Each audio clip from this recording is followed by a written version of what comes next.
But okay, She asked for okay. that. But are You you explain okay? that. Okay. I got something else for you. I got something else for you. Okay. Check this out. All right. For a long time, black people knew that they was under high scrutiny, under high pressure, under difficult changes and difficult times in the country based on just the color of their skin. Okay. From the beginning of time, they were considered as a one-third person, barely human, just one-third. Still are. And there were scientists, fake scientists in the past that try to say that the point of ignorance and the lack of intelligence was based on their melanin. They thought melanin was a disease. But here's your kicker right here. Okay? That there is racism, and yes, the officers and some parts of the states are very judgmental, hypocritical, and they're very different when it comes to black people. But here's your reality.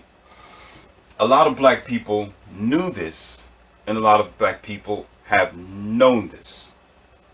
So the idea is you can't make nobody like you. You can't make nobody love you. And you can't make nobody respect you either. What you do is you earn respect through your actions, through your success, through your life. And regardless of the situation, this isn't something that happened yesterday. This is a build up from the past. So instead of your black preachers, instead of your ministers, instead of your black leaders teaching the younger generation how to be better than what they was before, they allowed them to become even more deeply indoctrinated, a lot more deeper into the American system, a lot further away from their black culture and their nature and their native language to blend into the society instead of stepping up and becoming something of their own, to the point where they got so comfortable in working for other people, doing for other people, and not doing for themselves. The trick is about it, even if you know there's going to be some hateful action against you, and it was wrong about what happened to Eric Gardner. It was wrong about what happened um to the other guy, Floyd. But check this out. With that small percentage, based on every other situation of bias and prejudice, what is the black community and what have they been doing the entire time with their success, their money, their energy, their knowledge, and their infrastructure, but allowing themselves to be misled not only by some of the political systems needing a sky daddy or somebody to come and help them, but also by the very people that they call themselves trusting, once again, which is the pastors and their leaders and those who they consider to be their spiritual guidance or guardian angels. So the trick is you ask yourself what's going on now versus what happened then versus what happened back in 1940, 1930. It's usually the same damn thing where there's no excuse. And I'm going to tell you why there's no excuse, because this is what I hear all the time. And I can understand what other cultures are thinking and feeling. Okay? You got a lot of people thinking that they're Hebrew Israelites, that they're the chosen people from God. You got a lot of black people thinking that, oh, we made the hieroglyphs. We were the Egyptians years ago. Okay. You got a lot of black people saying we are the chosen people from Earth. Okay. Okay. So basically what they're saying is they have the potential to be better, or that they are the children of God, or the original people from God. So that means when you are, for example, when you at a job and you get paid a certain degree, the more you are good at what you do, the more responsibilities that you have, you may get paid more, but you have more labor and more stress to get situations. So your ability to fail becomes less and less of a choice or an option. to the point where it's like myself as a good competitor. I'm so good at it where I have to increase the challenge, and my room of failure is decreased. It's not as much as you notice, and I'm good at it. So that means the leniency of my failure is something that it's something that first of all is not acceptable. But on the second part about that is there's more expected out of me because there's been many cultures, many of people, and even in our personal life where we've been downtrodden. So what you do is you get up, you clean your knees off, you shake it off, you comb your hair, you wash yourself off in your face, and you do better than what you did before because you learned something. So even if you're still going to get an arrow in your back, even if you're still going to get knocked down, even if you're going to still get hurt eventually by people that hate you, it's been known for years that they've been hated on. Prejudice is something that's been there in its segments, and it's been a distrust. It's always been a distrust between police officers and black people. It's not anything new. What isn't new is coming together in what we really need. The problem is in the community is a pain. There's a separation. There's a lack of not resource, but using the resources properly. There's a lack of people concerned about their own kind.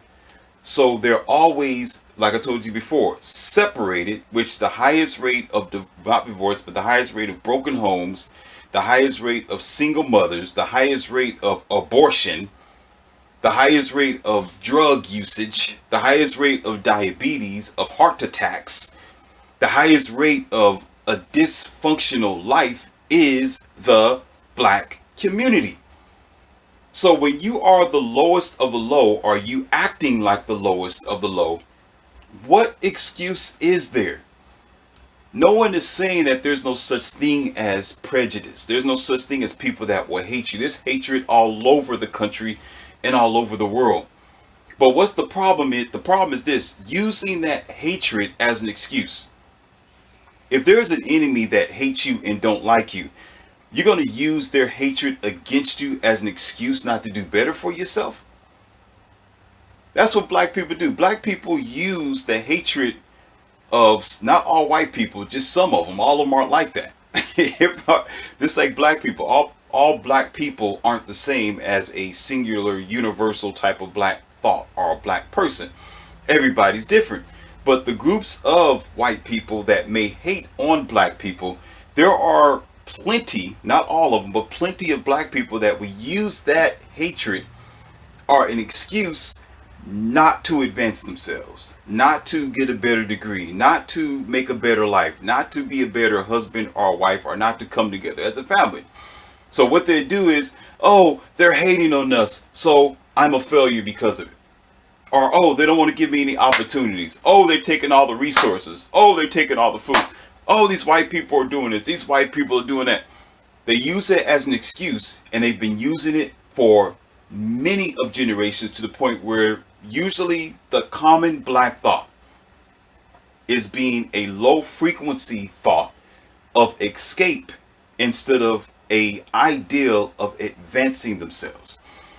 So those situations that we have experienced in the country back in 2019, 2018, so forth, right? Those are things, and I hate to say it, but those things are, that happens. It happens when you are at war. It happens when you have enemies. It happens when people don't like you. They're going to find the first opportunity to get you, to clip you off. It's just like deers and zebras and horses that are out in their climate, in their area, in their environment, where there's always going to be a hunter. There's going to be a lion. There might be a tiger somewhere. There might be some type of alligator. The moment the weakest link fall behind, they're gone. They got them. They're done.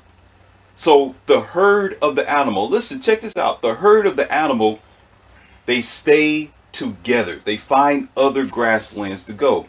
They figure out how to migrate differently because they know where the enemies are. So they don't if the weakest link in the back gets popped off, okay, then they just get popped off. Because it's a form of life and they know the situation that they're in. There's no excuse for black people not to know what condition that they're in. I told you before, I just said it. It's been happening for years now. How could they not know from the beginning when they started hearing the rumors, or for some old fogey type of person, they say, you know, we're 1/3 person. Well, if you know that, and it's been preached for a long time, and some kids are watching Kunta Kinte and all these other type of other shows, then that means you already have an idea of where you are, that you got enemies. There are people who are going to hurt you. There's people who are going to slam the door in your face. There are people who are going to be biased towards you or your behavior. So that should be common sense. So whenever you are migrating, wherever you are, you got an idea that there is success and there's failure. But the more you live, the more you advance with the so-called leaders that come from the prestige colleges and you know, IU and, you know, Purdue and all these other type of colleges. They should have had a good sense to unify, but instead of unifying, all they wanted to do is go and be bougie.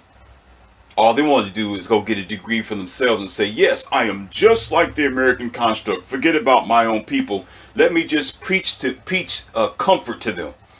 You know, let me preach kindness to them. Let me preach that they don't have to worry about what's negative in their culture and their life. Let's just preach them that going to get a degree is going to solve everything. Instead of saying, well, you know, let's realize where we are. Let's do better than what we did before. And let's decrease that failure.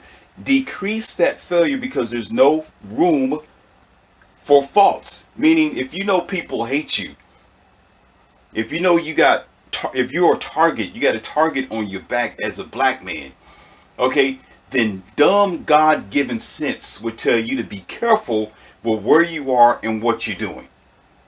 But because black people are so smart on a general basis, instead of you having sensible mothers and fathers to teach their children this, they just raise them up haphazardly, let the black children figure it out for themselves, and they grow up making bad mistakes, like what I just described to you a few minutes ago.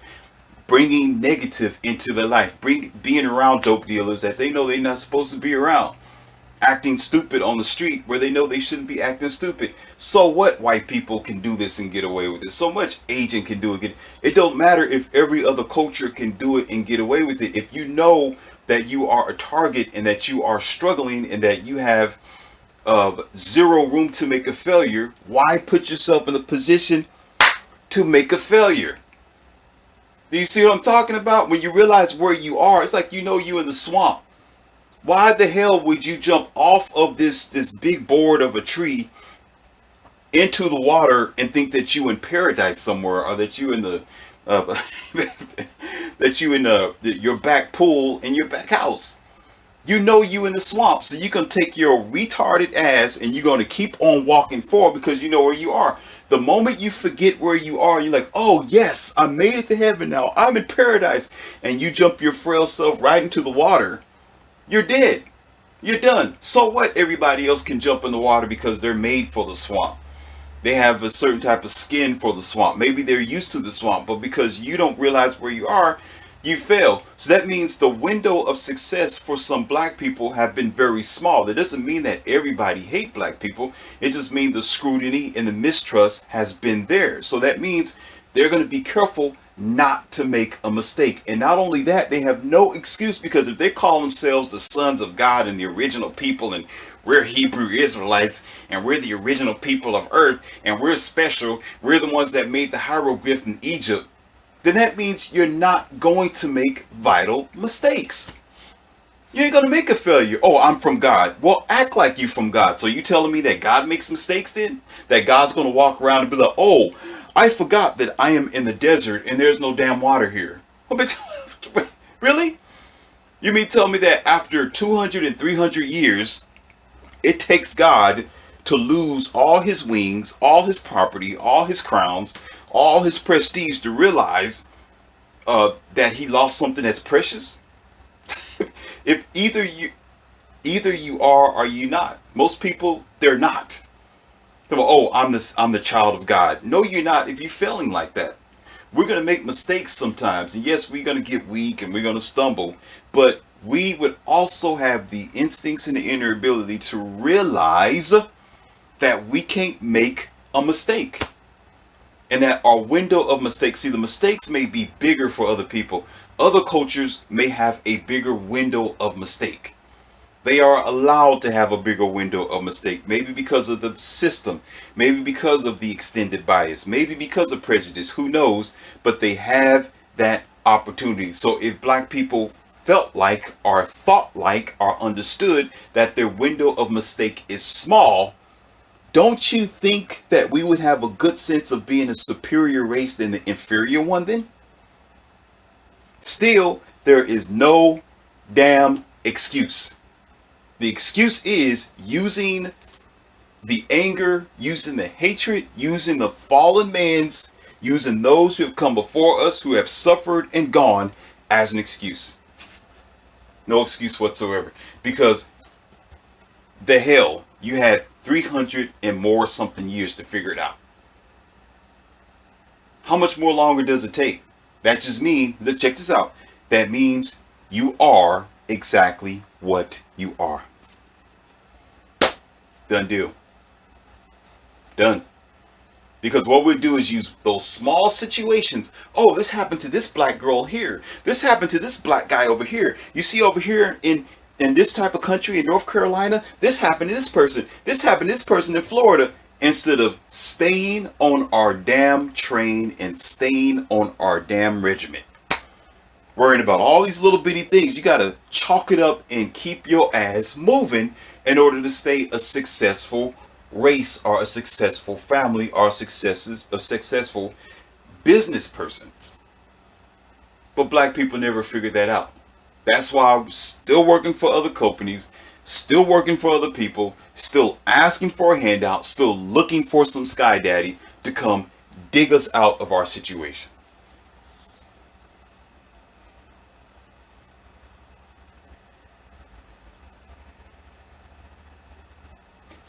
Moment of silence, please.